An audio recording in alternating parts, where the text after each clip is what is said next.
در ایالت تنسی هستیم، شهر نشویل، قلب موسیقی آمریکا. خواننده‌های معروفی مثل الویس پرسلی هم توی همین شهر شکوفا شدن.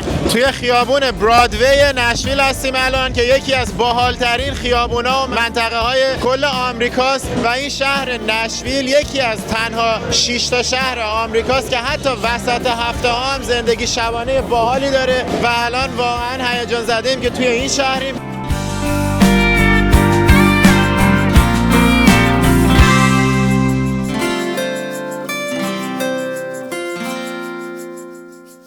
اینجا اینجا خوبه، خیلی خوبه. خوب نبود؟ آره اون خیلی خوب بود، اینم خیلی خوبه. ولی این دفعه اومدم دوباره کرکوپرم رفت. بچه خدای اینایی که الان دیدین بچه وارداتی آلاسکا بودن.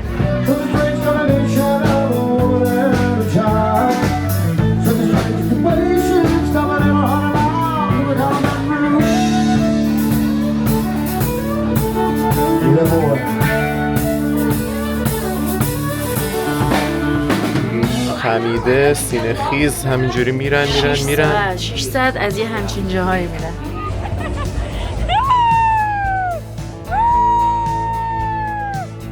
به نظرم دیگه نه تنها حلال شد، الان دیگه یه چیزی هم بهشون بدهکار شدیم.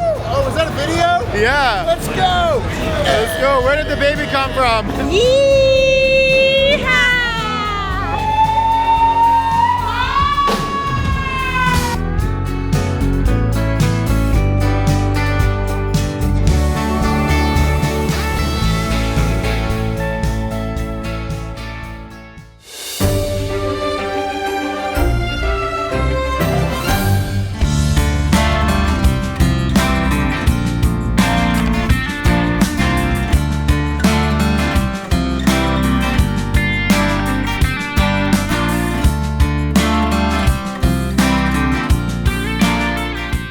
بالاخره رسیدیم به نشویل. نشویل هم یکی از اون جاهاییه که ایرانی خیلی داره. اینجا هم یه خانواده خیلی مهربون و نایس و گوگولی مگولی میزبانمون بودن که دیگه اومدیم پیششون. از اینجا داریم دورکاری میکنیم، عصری باهاشون قراره بریم بگردیم. برای ما وسط این نشویل آمریکا قرمه سبزی درست کردن.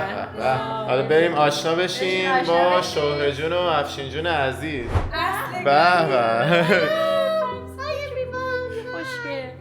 شهره جون رو داریم و افشین و بامزی خیلی حال دارم به ما اومدن نشویل تنسی. مرسی از شما، مرسی از دعوتتون و مهربونیتون. خیلی خوش اومدی. اینقدر من امروز با این بامزی بازی کردم که خدا میدونه، یعنی این خستش کردم دیگه. من در چه حد انرژی داشتم که اینو خسته کردم. خودشون هم انقدر اهل سفرن که همیشه رو تلویزیونشون یه جایی از دنیا داره اینجوری پخش میشه و این طرف هم حال و هوای سفری تو خود خونهشون هم ایجاد کردن. اینجا پر صدای پرنده و نمیدونم، همینجا میشینی انگار رفتید سفر. ببین این نقاشی اکریلیکه که حدود 4 ماه طول کشیده که درستش کنن. این خودش هم در اومده. Engineer, where are you headed? Carry me back to Tennessee. Oh, I got a little girl who's been waiting. Promised that she'd marry Mr. Kane. شهره جان اینجا چه خبره؟ قضیهش چیه؟ مثل آفریلند از 3 تا فضای گلخونه‌ای بزرگ، هر گلی هم اینجا می‌بینید طبیعیه. یعنی هیچ گلی مصنوعی نیست، همشون طبیعیه. خب بریم ببینیم. یکی از قسمت‌های دیدنی. این هم اولین مقصد ما توی گشت و گذارمون توی نشویل و اطرافش بعد از چندین ساعت کار و قشنگ بوی هتل‌های لاس وگاس رو میده، حتی طرحش، حتی طرح‌های داخلیش، این سقف و ایناش خیلی جالبه. نگاه خیلی شبیه، حتی بویی که این هتل پخشه از هتل‌های لاس وگاسه. چه بوی خوبی میاد اینجا، قشنگ انگار تو خود یه باغ طبیعی. ببین این دیزاین داخلی شبیه هتل میراژ لاس وگاسه. آره شباهت داره.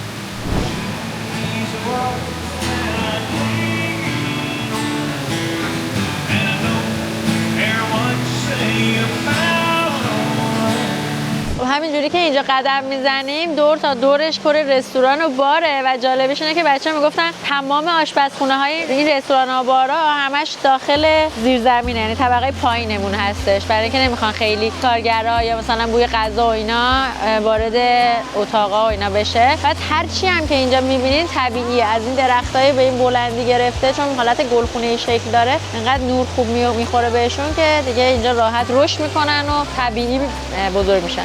خیلی مسیرشو دوست دارم. جذابه. ببین اینا همه واقعیه. I don't wanna sleep every night. I wanna light a spark in the dark. I don't wanna say I'm okay. Living the same every day. از همین ریشه‌هاست که از بالا میاد پایین، نگاه. از بالا از خود درخته نشأت میگیره میاد پایین، هنوز نرسیده به زمین. چه باحال. خود درخته اونه، بعد ریشه داده درخت. ریشه‌اش برعکس رشد میکنه. آقا پاشدیم اومدیم یه بستنی هم اینجا گرفتیم. میگه که اینجا بعضی وقتا انقدر شلوغ میشه که میان حتی به فارسی مینویسن نقد نمیپذیریم. نقد نمیپذیریم. ایرانی انقدر میاد. چه باحال، اینجا برای خودشون یه شهر درست کردن وسط اتاق. اینجا پیتزا هم داره حتی. و استارباکس. آره. ربطی نداره ولی پیتزا ربط داره. حالا راجع به این هتل اوپریلند یکم بیشتر توضیح بدم. اینجا ربط مستقیم داره به داستان جون گرفتن نشویل به عنوان قلب موسیقی آمریکا. اون استودیوی رادیوی گرند اوله اوپری در واقع اوایل توی مرکز شهر بود و بعد از اینکه کلی آرتیستا رو آوردن بهش و یه سری توریست جذب کرد و خیلی رشد کرد، دیگه اون استودیوی اولیه خیلی کوچولو بود واسه رشدی که کرده بود. اومدن یه استودیوی جدید زدن 10 مایل یعنی 16 کیلومتر شرق‌تر از مرکز شهر، اسمشو گذاشتن اوپری هاوس و کنار این اوپری هاوس اومدن این هتل رو ساختن به اسم اوپریلند که بتونه تمام اون کسایی که به هوای موسیقی پا میشن میان اینجا رو جا بده و این هتل رو برای اینکه جذاب ترش کنن اومدن مثل یه ریزورت ساختن، داخلش تمام این باغا رو ساختن، آبشار ساختن، همینجوری حالت شهری درش آوردن و خیلی بهش جلا دادن که فقط یه هتل نباشه و بتونه تمام فعالیت‌های توریستایی که به هوای موسیقی میان اینجا رو در خودش بگنجونه. و حتی کنار همین هتل قبلا یه شهربازی هم به اسم اوپریلند بوده که البته خیلی وقته که اون شهربازی دیگه از بین رفته، ولی این هتل همچنان به عنوان یه هتل لاکچری پاورجاست. البته داخل همین هتل هنوز یه پارک آبی فعال هست که مهمونای هتل میتونن ازش استفاده بکنن. حالا خیلی وقتا توی همین هتل کلی برنامه‌های موسیقی زنده برگزار میشه، مخصوصا زمانهای تعطیلات و مناسبت‌های مثل تانکسگیوینگ. دوستامون میگفتن که اینجا پر آدم میشه، در این حد که به راحتی میتونین همدیگه رو گم کنین و لای جمعیت دیگه همدیگه رو پیدا نمیکنین. همینجوری نوازنده و رقاص و نمیدونم کلی هنرمند میارن اینجا که برنامه اجرا کنن. حالا این روزی که ما اومدیم برنامه خاصی نیست، به خاطر همین مهمونا هم کمترن و به نسبت خلوته. شانس مایه.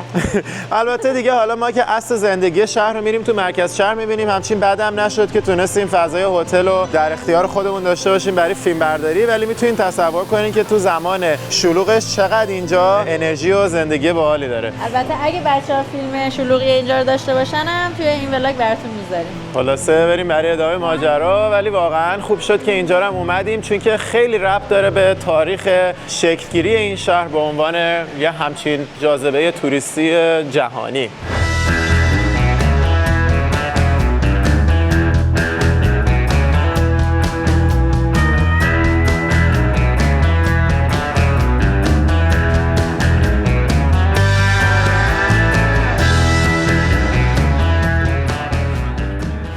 به رسیدیم به خیابون زنده و زیبای نشویل، برادوی.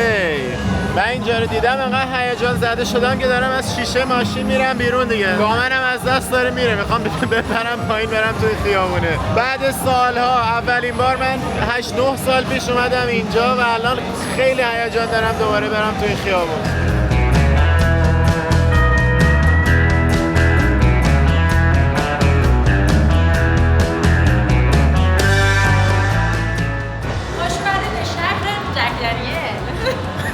حالا فردا اگه بشه موزه جک دنیلز هم میریم ببینیم، تور ویسکی سازی جک دنیلز. در ضمن نشویل یکی از سوغاتایی که خیلی میان از اینجا میخرن و معروفه براش این کفشای دستسازه که همینطور که میبینین خیلیشون چرمیه. چکمه های دستساز. آره دیگه، بوت‌های حالت کاوبوییه.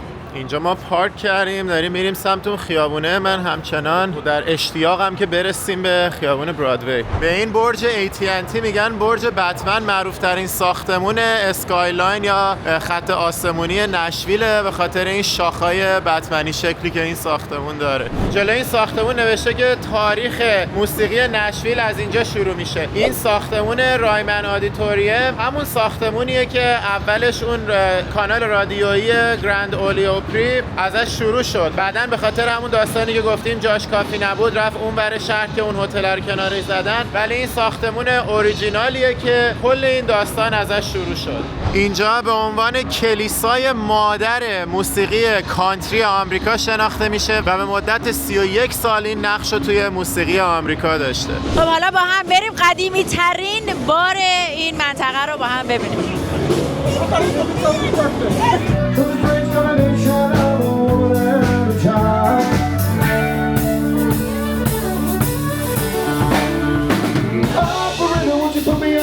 Gotta ship my love down to Baton Rouge. Hurry up, put her on the line. I gotta talk to the girls just one more time. I go to places that she can do this is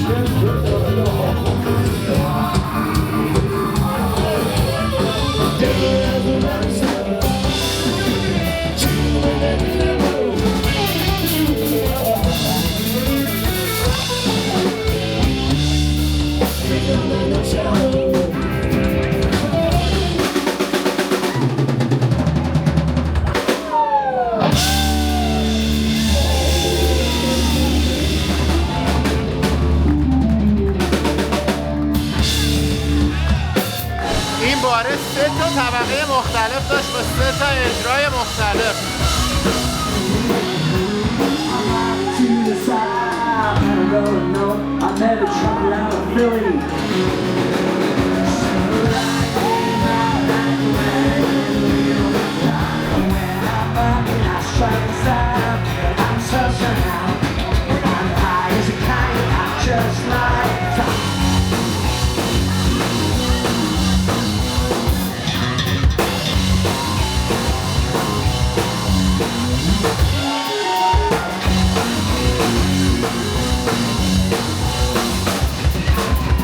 من حالا میخوام از نیکا بپرسم ببینم نظرش تا الان چی بوده راجع به نشویل. واقعا انتظار همچین وایبی رو داشتی یا نه؟ نه خیلی خفنه، اصلا برگام ریخته. از اون نیو اورلینز یهو اومدیم اینجا، خیلی اینجا خوبه، خیلی خوبه. خوب نبود؟ آره اون خیلی خوب بود، اینم خیلی خوبه. من فکر کنم کلا تهش اینه که دیگه نیو اورلینز از همه این ایالت‌ها که میریم خفن‌تر باشه، یعنی از تمام شهرها دیگه، لوزیانا در واقع. از لحاظ نایت. ولی آره اینجا اصلا از اونجا هم خفن‌تره، یا حداقل تو یه راستا. آره سلامتی. نیکا مرسی از شما. سلامتی شما. شوهر جان از شما هم یه سوال داشتم. شما وقتی تازه اومدین به این شهر اصلا انتظار داشتین که یه همچین حال هوایی داشته باشه؟ اصلا با چه ذهنیتی اومدین؟ وقتی اولین بار اومدین تو این خیابون چه حسی داشتین؟ خیلی باحال بود. خب یعنی اولش که اومده بودم خب نیومدم اصلا دانتان نیومدم، ولی بعدش که اومدم برام خیلی جذاب بود. مخصوصا توی امریکا اینجوریه که تو به ندرت یه جایی میری شبا زندگی در جریان باشه، از 8 شب به بعد همه جا خاموشیه. ولی این که میای اینجا تا پاسی از شب اینجوری انقدر زندگی در جریانه، خب خیلی متمایزش میکنه.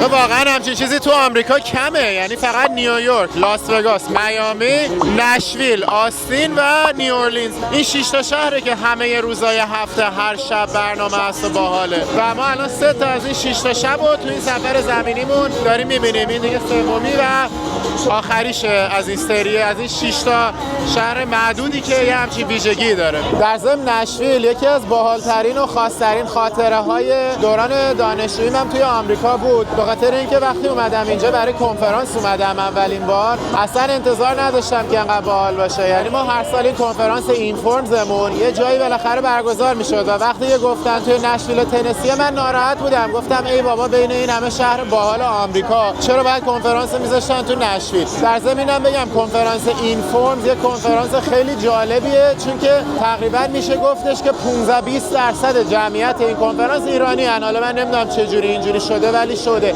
همه بچهای برق و صنایع و عمران و هر کی کارش با اپتیمیزیشن و احتمال ربط داره کنفرانس اینفورمز رو میان و به خاطر منم هر سال پای ثابت این کنفرانس بودم و با اون که فکر می‌کردم که جای خیلی جالبی نیست، به هر حال پا شدم اومدیم. همون شب اول رسیدیم به اینجا، من فهمیدم که چقدر ذهنیتم اشتباه بود راجع به نشویل و ایالت تنسی و کرک و پرم ریخت. و یکی از باحال‌ترین خاطره هایی که اینجا داشتم این بود که یه شب به عنوان ریسپشن کنفرانس ما رو بردن توی یه دونه ونیوی بزرگ، توی سالن بزرگ، و برای اینکه با تم اینجا جور باشه برامون موسیقی زنده گذاشته بودن. باند موسیقی زنده آورده بودن از طرف خود کنفرانس که توی این سالن ریسپشن برامون برگزار کنن و اینا تا ساعت 11 شب اجرا داشتن. ریسپشن از ساعت 8 شروع میشد. دیگه طرفای ساعت 10 شب که شروع شده بود تمام خارجی‌ها رفته بودن هتلاشون بگیرن بخوابن برای کنفرانس فردا انرژی داشته باشن. تنها کسایی که مونده بودن ایرانی‌ها بودن. یعنی فکر کن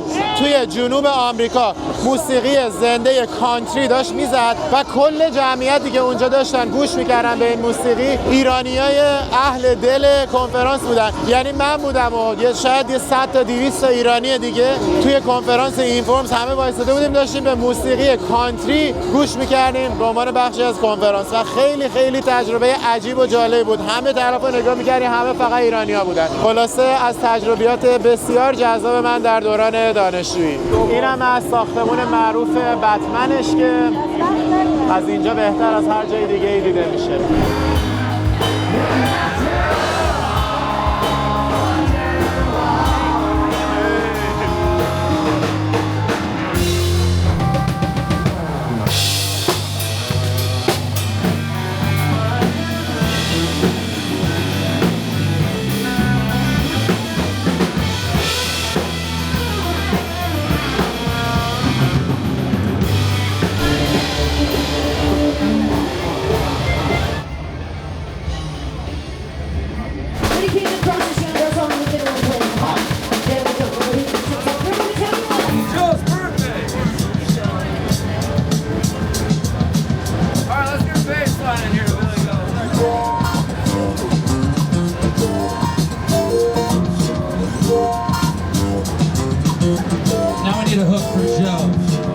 چه باحال بیرون اینجوری تبلیغ داخلشو کرده که بدونی میری تو قراره چی ببینی. همه جا هم باید آیدی نشون بدیم بریم تو.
الان دیدی بچه‌ها وارداتی آلاسکا بودن. مثلا تیپو دیدی این تیپ آلاسکایی بود. تا برنامه بعد و آموزش دیگر بای بای.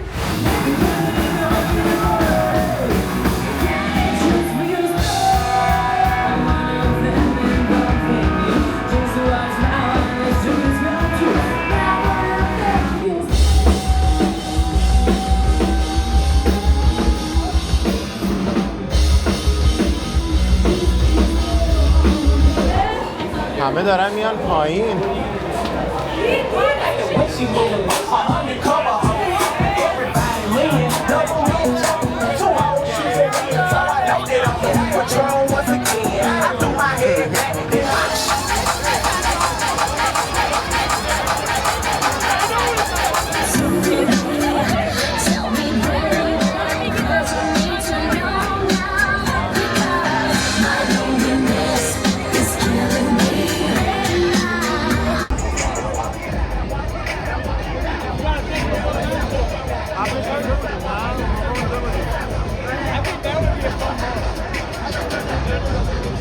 حالا اینجا مرکز کره‌خوریشه. ملت از اون خیابون باحال و پر انرژی میان اینجا انواع و اقسام غذاها رو میتونن بگیرن.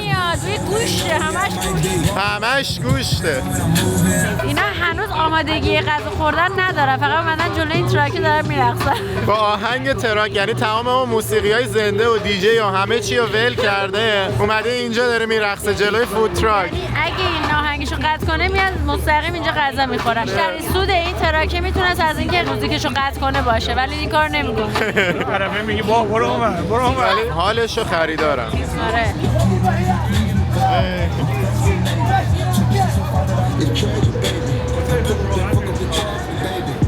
اینم ادامه کره‌خوری‌های این محله، یکی دیگه از قسمت‌هایی که آدما میتونن بیان کره‌خوری کنن. اومدیم یه دونه غذاخوری معروف برای شام. اینجا کجاست ما رو آوردین؟ کینز چیکن فینگرز. کینز چیکن فینگرز. اینجا غذای معروفش این مرغای سوخاریه، ولی خیلی معروفه اینجا. بله خیلی.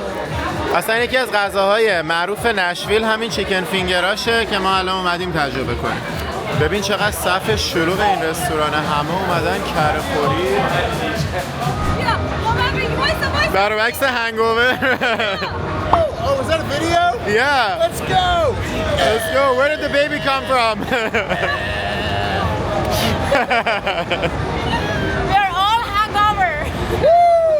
ساعت 12 شب پنجشنبه شب، حتی آخر هفته هم نیست، ولی اینجا اصلا قصد نداره خلوت بشه. همچنان داره هی شلوغ‌تر و شلوغ‌تر میشه و به قوای خودش همچنان باقیه. و من باید راستشو بگم، من دفعه قبلی که اومدم اینجا 9 سال پیش بود و کرکوپرم ریخت از اینکه چقدر این شهر زنده بود، ولی این دفعه اومدم دوباره کرکوپرم ریخت چون که خیلی فرق کرده، خیلی باحالتر و شلوغ‌تر شده حتی نسبت به اون دفعه و واقعا عجیبه، خیلی باحاله. نگاه کن تمام این کلابای بالای پشت بوماش هم شلوغ‌تر از قبل شده. 6:50 a.m. on a Tuesday, bathed in bird song. The moment I wake, turn the dial to the right place. This is my morning, Tennessee way. امروز 31 اکتبر روز هالووینه. تیپ‌های هالووینیمون رو زدیم، ملکه قلب‌ها مدحته و قراره توی نشویل امشب پارتی کنیم. کلی برنامه ریزی کردیم که روز هالووین نشویل باشیم، چون همونطور که دیدین اینجا یکی از باحال‌ترین و زنده‌ترین جاهای آمریکاست. قابل پیش بینیه که هالووینش هم یکی از باحال‌ترین هالووین‌های آمریکاست. شاید قبل از این توی ولاگ نیوورلینزمون دیده باشین که یه دورم اونجا هالووین داشتیم، ولی اون هفته پیش بود. اونجا همیشه برنامه‌های هالووینشو شنبه قبل از هالووین اصلی میگیره. و ما توی این سفر تونستیم 2 تا از باحال‌ترین برنامه‌های هالووین آمریکا رو تجربه کنیم. حالا دیگه الان جمعه است، من تا همین 1-2 ساعت پیش داشتم کار می‌کردم. کارا رو جمع کردیم، آماده شدیم برای آخر هفته و اومدیم بیرون. اومدیم الان قبل از اینکه بریم برای برنامه‌های هالووین، سنتنیال پارک خیلی داستان جالبی داره. اینجا رو نگاه کنید، پارتنون یونانه. یعنی همون اگه ولاگ آتنمون رو دیده باشین که اگه ندیدین به نظرم ببینین، پارتنون رو قبلا توی ولاگ آتنمون کامل توضیح دادیم و راجبش حرف زدیم. کپی برابر اصلش اینجا توی نشویله. کلن به شهر نشویل میگن آتن جنوب آمریکا. دلیلش هم اینه که ایشونو ببین اسکلت هالووین امسالمون شهره جون نداشتیم که جور شد. کاستوم دیروز من دوباره امروز سرم کردم. آره دیگه، همون کاستوم دیروز، کاستوم مرد مهربون به عنوان برای هالووین شده مرد مهربون. حالا این پارتنون یونان، من خیلی مختصر میگم چون قبلا تو ولاگ آتن خیلی راجع بهش صحبت کردیم. نماد اولین دموکراسیه، به خاطر اینکه حالا یونانی‌ها حداقل ادعا دارن که قدیمی ترین یا یکی از قدیمی ترین دموکراسی‌های تاریخ مربوط میشه به آتن و اون پارتنونی که تو آتن هست که حالا میگن که هخامنشی‌ها یه دور کامل سوزوندنش و بعدن بازسازی شده، به افتخار الهه آتن یونان ساخته شده بوده دیگه. حالا داستاناشو توی ولاگ یونانمون توضیح دادیم. چیزی که راجع به نشویل جالبه، دلیل اینکه اینجا رو به عنوان آتن جنوب آمریکا میشناسن اینه که خب آتن یکی از لقبای معروفش اینه که شهر دانشگاه هاست. دانشگاه‌های زیادی داره، از نظر علمی شهر خیلی بالایی به حساب میاد و توی قرن 19 نشویل یکی از جاهایی بوده که از نظر علمی خیلی پیشرفت کرده بوده، دانشگاه‌های زیادی داشته و به خاطر همین میان به آتن یونان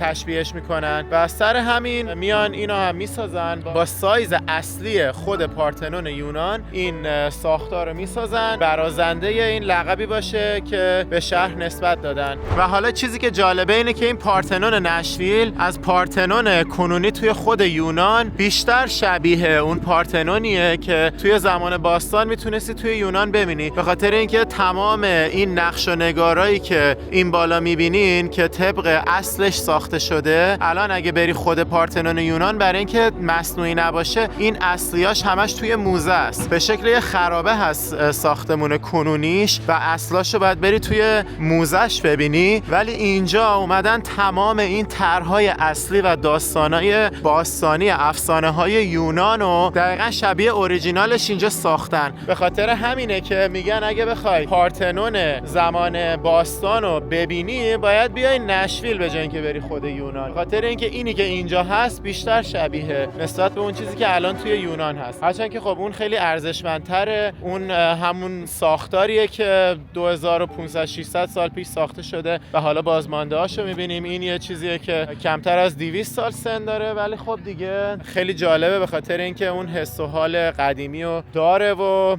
میشه آدم خودشو تو اون زمان گذشته تصور کنه. داخلش هم مجسمه آتن رو گذاشتن، دقیقاً همون چیزی که تو خود یونان نمیتونی ببینی و این مجسمه توی یونان باستان وسط پارتنون وجود داشته و اصلا اسم شهر آتن از همین آتنا اومده که این پارتنون بهش نسبت داده شده بوده و این مجسمه رو سعی کردن دقیقاً شبیه همون مجسمه در بیارن که تو زمان باستان اونجا بوده و الان دیگه وجود نداره، ولی توی نشویل میتونی ببینیش.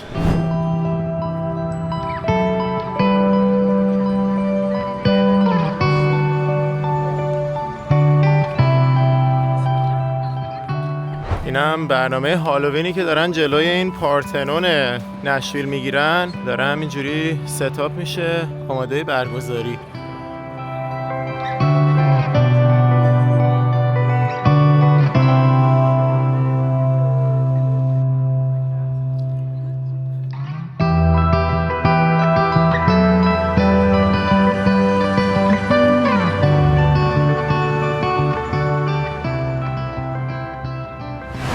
اومدیم اولی سموکی دیستیلری به خاطر اینکه ایالت تنسی یکی از چیزایی که بهش معروفه تولید ویسکیه، به خصوص ویسکی جک دنیل. حالا اومدیم ببینیم اینجا تولید ویسکی به چه شکله.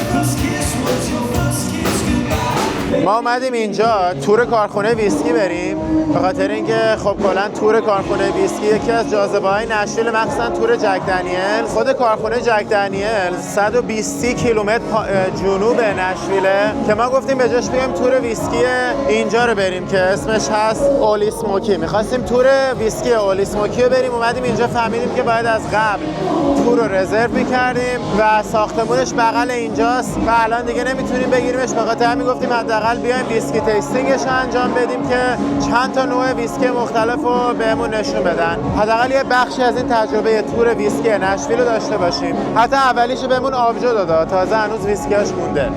1 2 3 آره ریماش کردم. سلامتی به تمام دوستان رفیقان. این روش نوشته خانم مرسی که بیشتر میان اینجا، بیشتر ببینیمشون.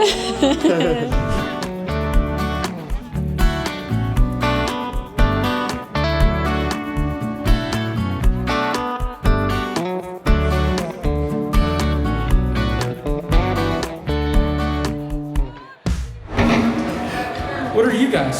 We're just having fun. We're just having fun. Looks like the skeleton, the fan favorite today. Yeah. Why wouldn't it be? Yeah. Come on over here. We're gonna get your costume in it too. Bring your drink. There's some stairs over here on the left. The drummer wanted this, not. That's a nice costume. So, are you anything in particular? Queen of the Hearts. We did the hearts. There we go. Where are you from? I'm from Iran, but I live in California. Okay, nice. Well, we're gonna do a little shot together. How about that? Sound good? So on the count of 3. All right, I want everybody to lift their drinks up high in the air. All right? 1 2 3.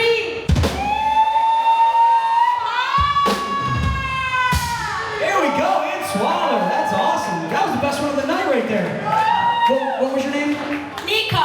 Nika. Everybody get up Miss Nika up here, all the way from Iran, right? And you live in California. That's awesome. Hey, good costume. Good costumes. You got them good all around. So, thank you. I appreciate it. That's awesome.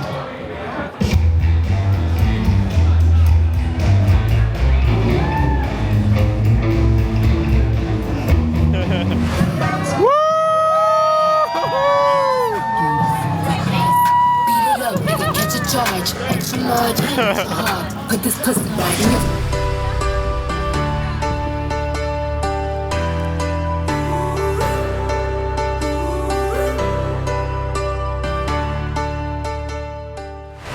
حالا دوباره برمیگردیم به خیابون برادوی که دیشب شلوغی و باحالیشو تو حالت عادی دیدین. حالا امشب یه روی دیگه ای از این خیابون رو میبینین. فکر کن به اون خیابونی که همیشه کل سال شلوغ و باحال و پر انرژیه، تم هالووین هم اضافه کنی. از لحاظ انرژی و باحالی از دیشب هم باحالتره و مردم با انواع و اقسام لباسا و آرایشا و تیپا ریختن توی خیابون برای لذت بردن از جو پارتی و موسیقی زنده. بریم با هم ببینیم. round and round the shadows play. The painted horses drift away. A broken tune, a ghostly hum, where laughter once would dare to come. Spin the wheel, the haunted ride. Hold your breath, nowhere to hide. The carousel knows all your fears.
twisted, never told.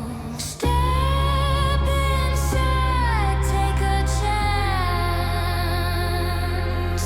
Lost in the music, a deadly dance. Spin the wheel, the haunted ride. Hold your breath, nowhere to hide. I'm Dracula! The carousel knows all your fears. Turn the key, it reappears.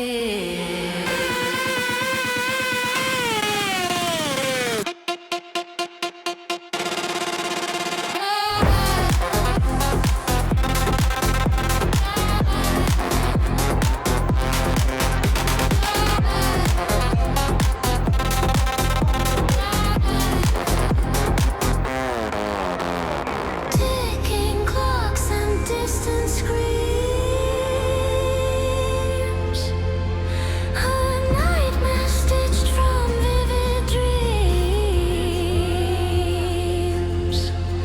The gears they turn, the lights grow dim. A spinning curse of phantom hymn.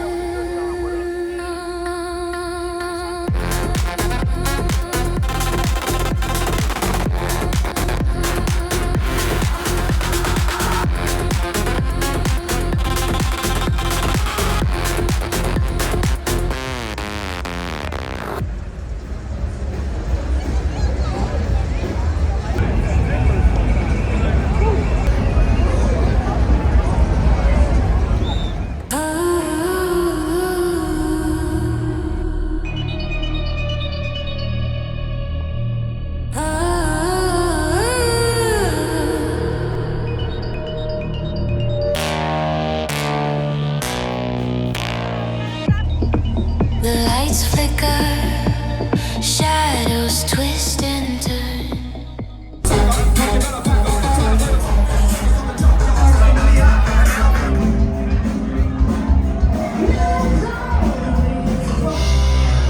What's that whiskey roll? با دم شیر بازی نکن.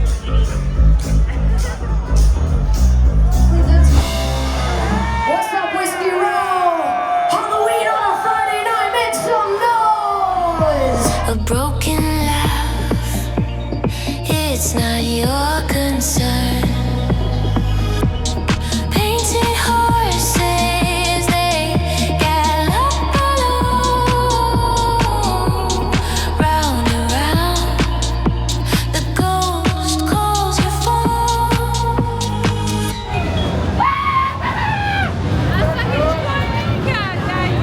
Spinning faster, hearts collide.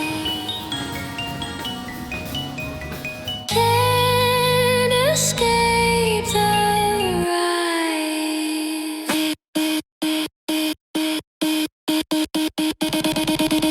On the haunted carousel, round and round, a wicked spell. Can you feel the cold, the swell on the haunted carousel?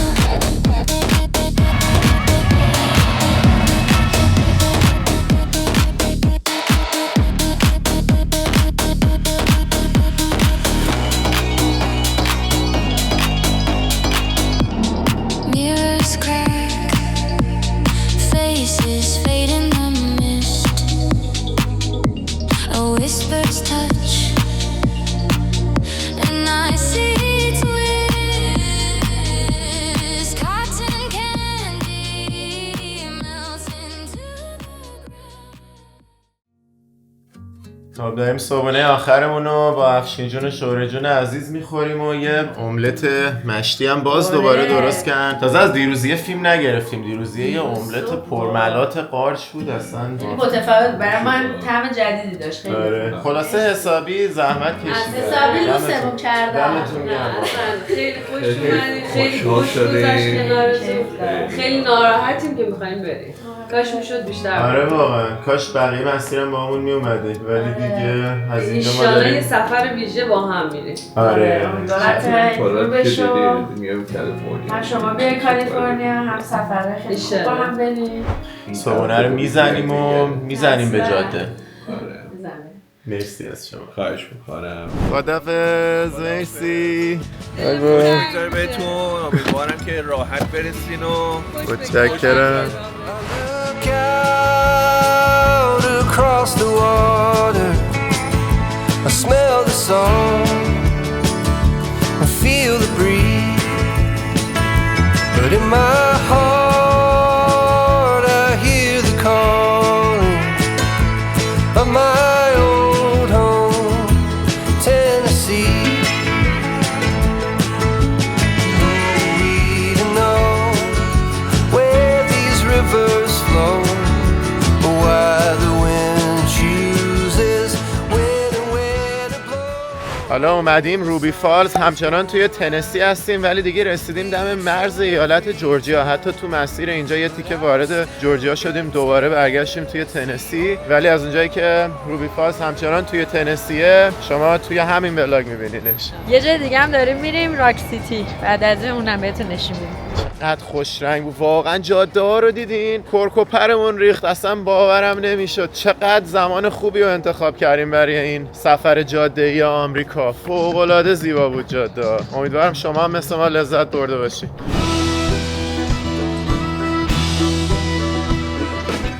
حالا اومدیم بلیطامون رو بگیریم. این فعالیت در کل بین 1 ساعت تا 1 ساعت و نیم طول میکشه و از داخل کیو یعنی غار میره. برای 2 نفرش با تکس و فی میشه $63 $64. در ضمن با نشویل هم 2 تا 2 ساعت خورده‌ای فاصله داره. اینجا یه دونه برج هم داره که چشم انداز فوق العاده‌ای داره. داریم میریم بالاش.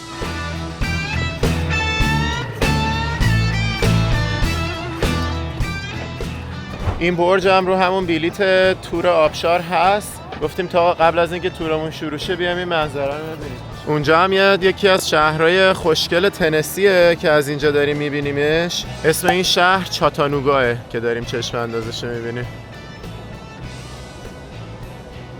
اینجا زیپلاین هم داره. حتی اگه بخوای میتونی بیای با این همه رنگ زیبا زیپلاین هم بکنی.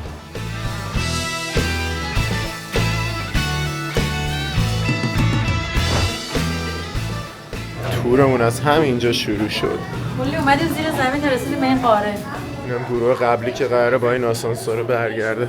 My name's Jack Cash. For better and for worse, I am your tour guide this afternoon. I'm from Chickamauga, Georgia. That's 30 minutes down the road. And the reason I say that is so it gets less awkward when I ask, where are you guys coming from? Which Leo Lambert wedged himself through for 6 hours before he could first stand to explore the cave.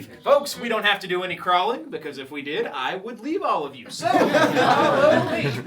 به مستند نشون دادن از اون کسی که این غار رو کشف کرده. اولش همجوری الکی میومدن میکندن، مساله از توش برمی داشتن تا اینکه یه روز یهو شانسی این حفره ها رو پیدا میکنن. میگن تهش باید یه چیزی باشه، خمیده سینه خیز. همینجوری میرن 6 ساعت از یه همچین جاهایی میرن تا برسن به آبشار.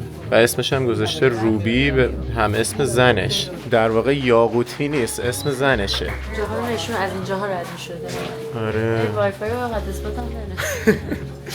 باورم نمیشه توی غار برامون وای فای گذاشتن. تفاوت الان که ما اومدیم و با اون موقع که اون بنده خدا اینجا بوده مقایسه کن. پای چیزایی فیله. اینجا برای اولین بار ایستاد بعد 6 ساعت. این هوای داخل این غار رو خیلی دوست دارم. یه رطوبت و تراوت خیلی خوبی داره، بوی خوب میاد، هوا خنک، خیلی میچسبه.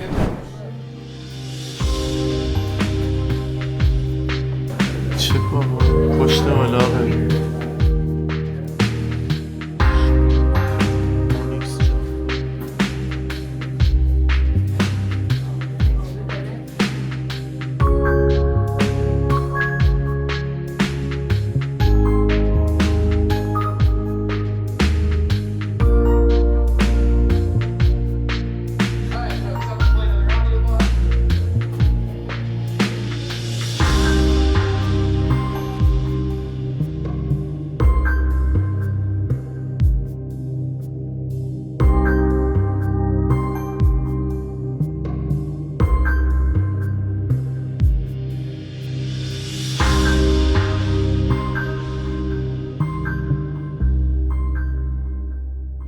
آبشار نیاگارا.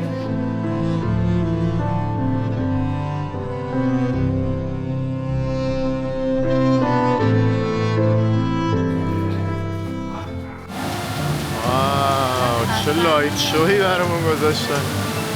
بالاخره رسیدیم به آبشارش. عجب موسیقیه. اینجا ریو و اینا نمی‌کنیم و فقط براتون یه موسیقی قشنگ می‌ذاره.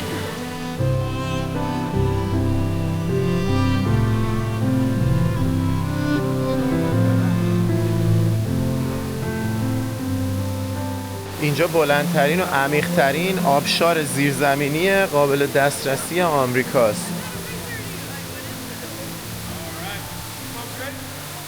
چون ما خیلی گروه خوبی بودیم برای الان توی این یوز پسیج یعنی راه لیو آهنگ گذاشته موسیقی قشنگ و زنده.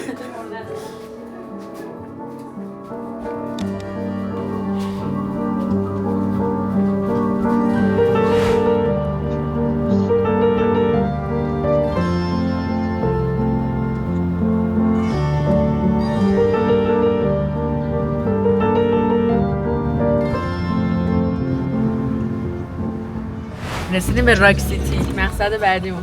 حالا اومدیم راک سیتی گاردنز که یه 10 دقیقه فقط با اون روبی فالز فاصله داره و دیگه این دوتا جاذبه رو کلن هر کی میاد دیگه باید جفتشو با هم تو یه روز ببینه، چون که خیلی نزدیکه و خیلی خیلی زیباست اینجا. اصلا توی این فصل واقعا اگه اومدین دوستان عزیز، اگر اومدین اواخر اکتبر اوایل نوامبر بیاین که این شکلی باشه، فوق العاده است. این قسمتش رو انتظار نداشتیم که $93 بشه ورودی 2 نفرمون. واقعا فکر کردیم یه شهر دیگه، برای شهر که پول نمیگیرن، ولی نه، این راک سیتی گاردنز شهر مسکونی نیست، یه جاییه که ساختن و پولش هم میگیرن.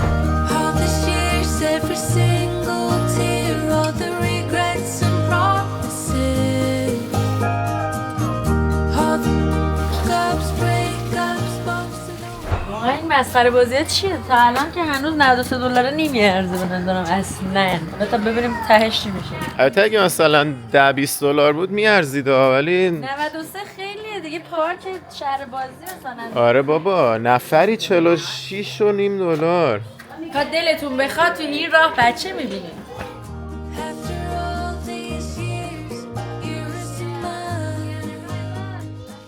این تیکش رو دوست داشتم. یه $5 اینجا میتونم بگم اوکیه. $5 حلال شد فعلا. حلال شد. 5 تاش حلال. به این قسمتش چند دلار میدی؟ $2 دیگه هم حلال شد. اوه چقدر قشنگه این رنگش.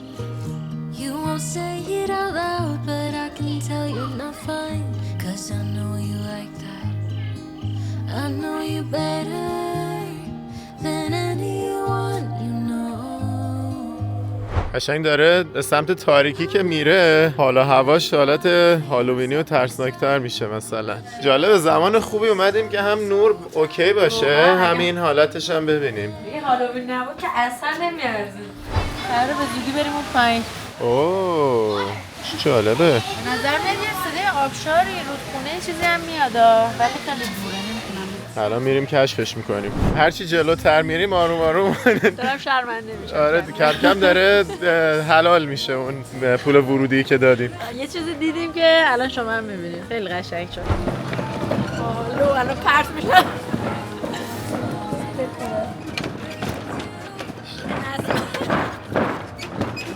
چه منظره قشنگیه. حالا رسیدیم به نوک این صخره آبشار. زیر این پله یا آبشاره.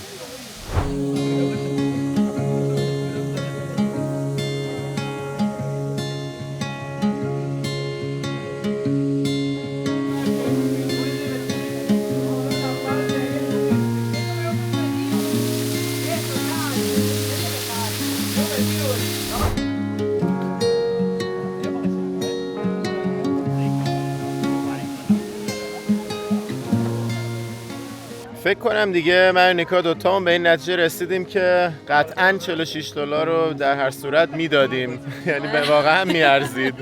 آره خوب بود. تجربه قشنگی. کاملا حلالشون.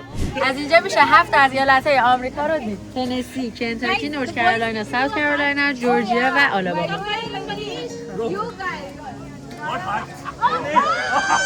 آره دقیقا این ور نگاه کنی خود تنسیه، یه ذره دورتر اگه بتونی 200 کیلومتر اون ورتر رو ببینی کنتاکیه و دیگه نورت کارولاینا اون ته اونجا میشه ایالت نورت کارولاینا و ساوت کارولاینا. جورجیا هم که اینجاست، آلاباما هم باید بریم اون ور، الان در افق میتونیم ببینیمش.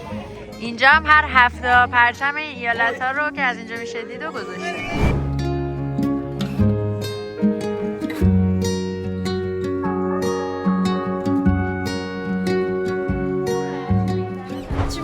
داره به سمت شب میری، بیشتر انگار خوش داره میگذره، ترسناک میشه. این آهنگا خیلی خفنش کرده.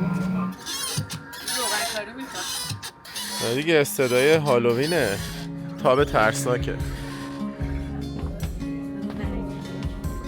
دیگه. از اینجا نمیتونم رد شم، خیلی تنگه. اومدیم تو معدن هفت کوتوله. وای اینجا خیلی حالا هوای لورد آف د رینگزی داره. موسیقیشو گوش کن.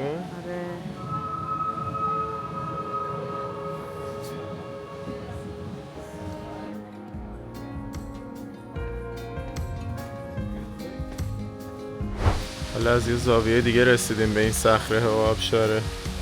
اینجا اسمش هست لاورلیپ. به این صخره میگن لاورلیپ و یه داستان غم انگیزی پشتشه. دو تا قبیله اینجا بودن، با هم دیگه دشمن بودن. یه پسر از یه قبیله به اسم ساتی با یه دختر از اون یکی قبیله به اسم ناکوچی عاشق هم میشن و این قبایل چون با هم دشمن بودن، قبیله دختره پسره رو میگیره و از این صخره پرتش میکنه پایین و دخترم پشت سر پسره میپره پایین و از بین میره. به خاطر همین داستان اینجا به اسم لاورز لیپ معروف میشه.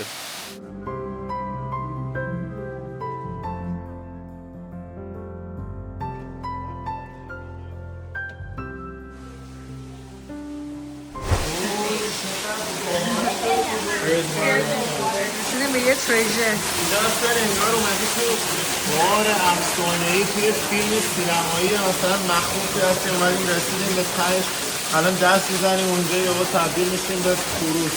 یه اتفاقی میفته. اولین چیزی که اومد تو ذهنم.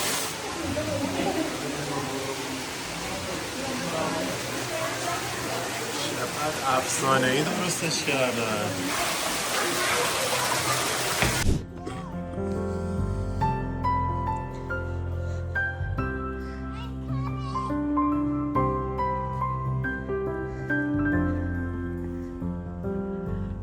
حالا وارد فریلند شدیم، سرزمین فرشته ها.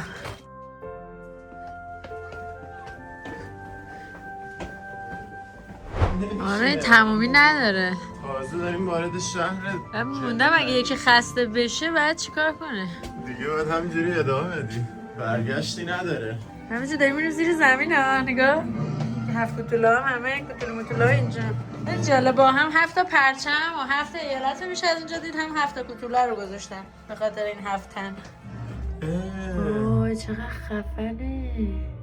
به نظرم دیگه چیز شد، نه تنها حلال شد، الان دیگه یه چیزی هم بهشون بدهکار شدیم. یه انعام بدیم دیگه سر آخر کار. این از اون قبلیه بهتر بود، آدم بخواد یکیشو انتخاب کنه خب قطعا میاد راک سیتی دیگه، نه؟ یعنی بیشتر میارزه. اون یکم از این ارزون‌تر بود ولی فقط ما رو برد اون توی 100 بارم دیگه رو گذاشتن که آدما بیان رد بشن. آخرش یه دونه فقط آبشار بود.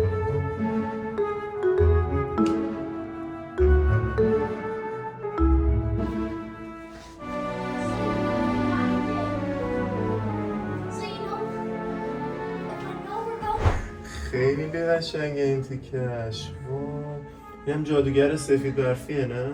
آه نه این چیزه، این هامزل. آره درست گفتم؟ اشتباه کردی. نه این خونه شکلاتی دیگه که میرن پیرزن گورشو میزنه. وای خیلی قشنگ ساختنش. این هم داستان شنل قرمزیه.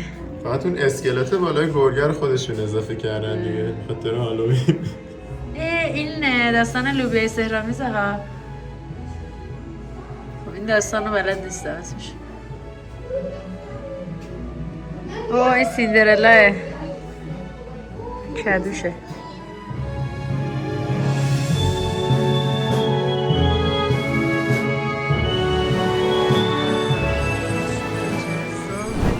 نفری $100 هم بود حالا میارزه. وای خیلی بامزه اینا.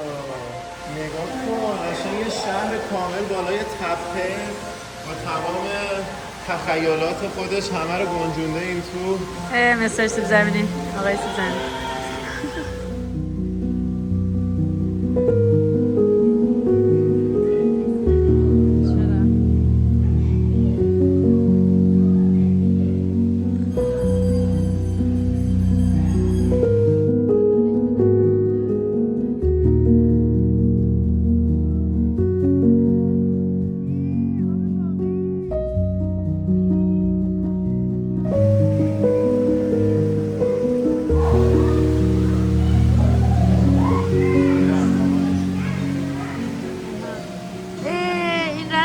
چیز ماه ها چهارشنبه سوری داره از راکش میپره.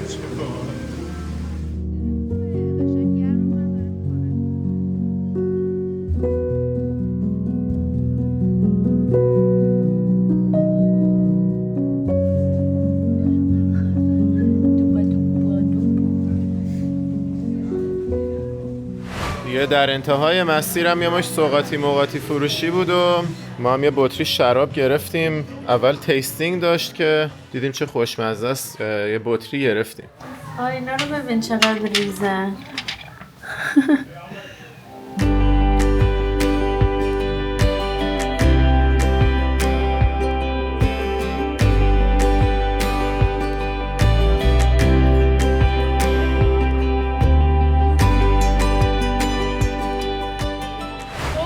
تجربه عالی و به یاد ماندنی شد برام. آره واقعا اگه اومدین اینجا، اومدین توی این ایالت، این راک سیتی رو حتما بیاین، حتی اگه اون آبشار خفنه رو نرفتین.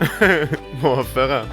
امیدواریم از این قسمت سفر و ایالت تنسی هم لذت برده باشین. مقصد بعدی ایالت جورجیا هست. با ما در ولاگ بعدی همراه باشید.